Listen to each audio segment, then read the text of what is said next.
ఓం నమో నారాయణాయ. వారాహి అమ్మకు నమస్కారం చేసుకుంటూ అమ్మవారి దయ ఆమె చల్లని చూపులు మనందరిపై ఉండాలి అని చెప్పి మనస్ఫూర్తిగా కోరుకుంటూ ఈ రోజుటి వీడియో స్టార్ట్ చేస్తున్నాను ఫ్రెండ్స్.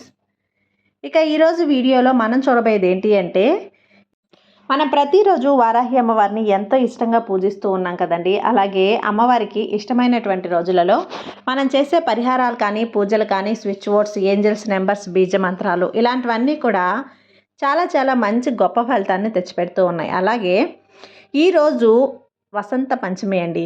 దీనినే శ్రీ పంచమి అని కూడా అంటారు. సరస్వతీదేవి పుట్టినరోజు అన్నమాట. ఈ రోజున పిల్లలందరికీ కూడా చదువు, సరస్వతీదేవి కటాక్షం, అనుగ్రహం పూర్తిగా మెండుగా ఉండాలి అని చెప్పి మనం వారాహి అమ్మవారికి ఏ విధంగా అయితే పూజ చేసుకొని, అలాగే విజయదశమి రోజు అమ్మవారికి ఏ విధంగా అయితే మనం ఆయుధాల పూజ ఎలా అయితే చేసుకుంటామో అదే విధంగా ఈరోజు కూడా చదువుకు సంబంధించినటువంటి, ఉద్యోగానికి సంబంధించినటువంటి, వ్యాపారానికి సంబంధించినటువంటి ఎటువంటి వస్తువులు ఉన్నా అంటే పెన్నులు, పేపర్సు, బుక్స్, పెన్సిల్స్, ఎరేజర్స్, పలకలు, ఫ్యాడ్లు ఇలాంటివన్నీ కూడా మనం పూజ గదిలో ఉంచి ఉదయం నిద్ర లేవగానే తలస్నానం చేసి శుచిగా ఇల్లు అనేది శుభ్రం చేసుకొని పూజ అనేది నిర్వహించుకుంటూ ఉంటాం.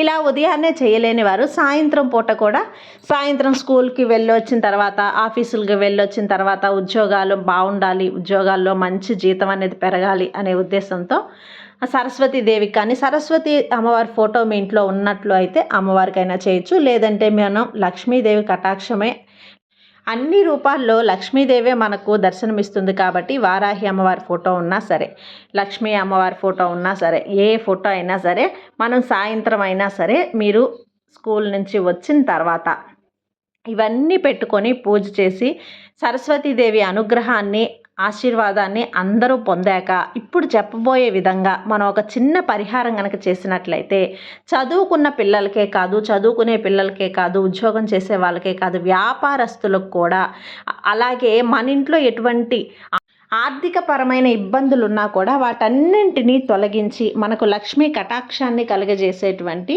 ఒక అద్భుతమైన పరిహారం అనేది ఈరోజు మీతో షేర్ చేయబోతున్నానండి. ఈ పరిహారం అనేది మనం ఈరోజు సాయంత్రం నిద్రపోయేలోపు, అంటే మనకు ఈ పంచమి గడియలు ముగిసేలోపు చేసుకోవాలి. ఇలా చేసుకోవడానికి మనకు కావాల్సింది ఒకే ఒక వస్తువు. దీనికి కావాల్సిందల్లా పసుపు, అలాగే ఒక చిన్న బిర్యానీ ఆకండి.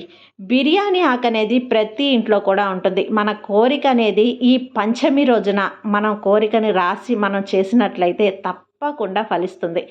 బిర్యానీ ఆకుతో చేసిన ఏ పరిహారమైనా కూడా మనకు ఎలాంటి ఫలితాన్ని ఇచ్చిందో మనందరం కూడా ఇంతకుముందు వీడియోస్లో చూస్తున్నాం. కాబట్టి లక్షల అప్పున్నా సరే బిర్యానీ ఆకు పరిహారం అనేది చాలా చాలా అద్భుతంగా ఫలిస్తుంది. అదేవిధంగా ఈరోజు కూడా మీకు ఎవరి గురించి అయితే మీరు రాయాలి అనుకుంటున్నారో, ఎవరి గురించి అయితే మీకు కోరికనే, ఇప్పుడు మీ పిల్లలు మీ అబ్బాయి గురించా, మీ అమ్మాయి గురించా, బాగా చదువుకోవాలి, వాళ్ళకి బుద్ధి జ్ఞానం కలగాలి, సరస్వతి అమ్మవారి అనుగ్రహం వాళ్ళపై కలగాలి, లేదు మీ వారి వ్యాపారం అనేది అభివృద్ధి చెందాలి, ఆ వ్యాపారంలో మంచి మాకు ప్రాఫిట్స్ అనేది రావాలి, నష్టం అనేది ఉండకూడదు, వ్యాపారం ఇంకా ఇంకా మంచిగా సాగాలి ఇలా అనుకున్నా కానీ, ఉద్యోగం, మీ అమ్మాయి ఉద్యోగం చేస్తుంది కదా, ఉద్యోగ ప్రయత్నాలు చేస్తున్నా కూడా ఆ ప్రయత్నాలు అనేది ఫలించాలి అని చెప్పి మీరు ఎవరి గురించి అయితే చేయాలనుకుంటున్నారో, అది మీ గురించి అయినా కావచ్చు, మీ అబ్బాయి కావచ్చు, మీ పిల్లలు, మీ వారు, ఇంకా ఎవరి గురించి అయితే చేయాలనుకుంటున్నారో వారి బర్త్డే డేట్ అనేది దీనికి అవసరం. ఆ బిర్యానీ ఆకు మీద బర్త్డే డేట్ అనేది వేయాలి. ఆ తర్వాత ఇప్పుడు చూపించబోయేటువంటి ఈ నెంబర్ అనేది వేయాలి. ఆ నెంబర్ వేసి దాన్ని ఏం చేయాలి అంటే ఆ బిర్యానీ ఆకు మీద ఆ రెండు రాయాలన్నమాట. నేను స్క్రీన్ మీద కూడా చూపిస్తానండి, ఒక్కసారి చూడండి. ఈ విధంగా ఈ నంబర్తో మీరు ఎవరి గురించి అయితే చేయాలి అనుకుంటున్నారో వాళ్ళ బర్త్డే డేట్ అనేది రాసి ఇది ఒక బిర్యానీ ఆకు మీద అనేది రాయాలి. ఇలా రాసిన బిర్యానీ ఆకుని నిండుగా ఒక బౌల్లో పసుపు అనేది తీసుకోండి. ఆ పసుపులో ఈ బిర్యానీ ఆకు అనేది పెట్టేయాలి. దానిపైన కనపడకుండా పసుపు అనేది నిండుగా పోసుంచేయాలన్నమాట.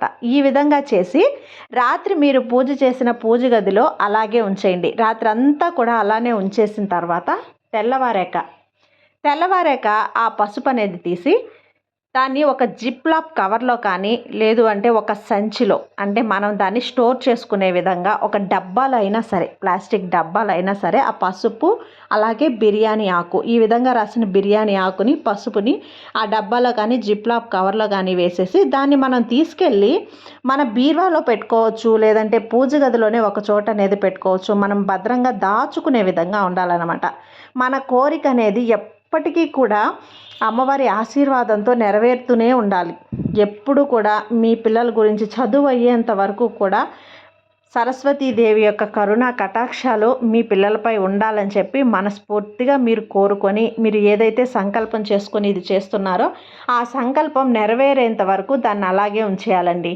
దీన్ని అప్పుడప్పుడు కూడా మార్చుకుంటూ ఉండొచ్చు. పంచమి రోజు శుక్రవారం రోజు దాన్ని తీసి మళ్ళీ వేరే పసుపులు అనేది మీరు వేస్తూ ఉండొచ్చు. పసుపు అనేది శుభసూచకం. మనకు శుభకార్యాలకు అలాగే ఎలాంటి కార్యాలైనా నెరవేరుతాయి అనే ఒక నమ్మకం శుభం అన్నమాట. కాబట్టి తప్పకుండా అమ్మవారి నమ్మకంతో ఇలా ప్రయత్నించి చూడండి. మీరు చేసే ప్రయత్నం అనేది ఫలించి మీరు అనుకున్న దాంట్లో మార్పు అనేది వస్తుంది. ఆ అద్భుతం అనేది ఈ పంచమి గడిచే లోపలే మీకు తెలుస్తుంది. అది ఫ్రెండ్స్ ఈరోజుటి వీడియో. ఈ వీడియో మీకు నచ్చినట్లయితే లైక్ చేయండి, అలాగే సబ్స్క్రైబ్ చేయండి, మరికొంతమంది భక్తులకు షేర్ చేయండి. సర్వే జన సుఖినో భవంతు. జై వారాహి మాత.